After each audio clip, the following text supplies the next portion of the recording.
आज ना नाश्त्यामध्ये ना ढोकळा बनवायला घेतला होता मी. तसं ना खूप दिवस झाले बनवलाच नव्हता घरी, त्याच्यामुळं म्हटलं आज घरीच बनवूया. सगळ्यात आधी तर ना मी बेसन पीठ चाळून घेतलं आणि त्यानंतर ना लगेच पाणी गरम करायला ठेवलं.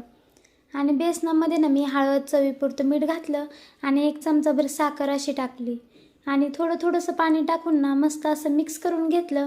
आणि त्यानंतर ना त्याच्यामध्ये इनो टाकला आणि स्टीलच्या पातेल्याला थोडंसं तेल लावून घेतलं आणि त्याच्यामध्ये ना सगळं मिश्रण टाकून घेतलं.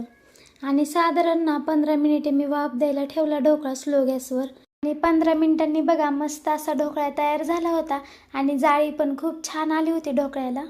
आणि त्यानंतर ना लगेच तडका देण्यासाठी ना तेलामध्ये मोहरी आणि कढीपत्ता टाकला आणि थोडीशी मिरची टाकली आणि थोडीशी साखर आणि लिंबाचा रस टाकून घेतला आणि थोडंसं पाणी टाकून ना ढोकळ्याला मस्त असा तडका दिला.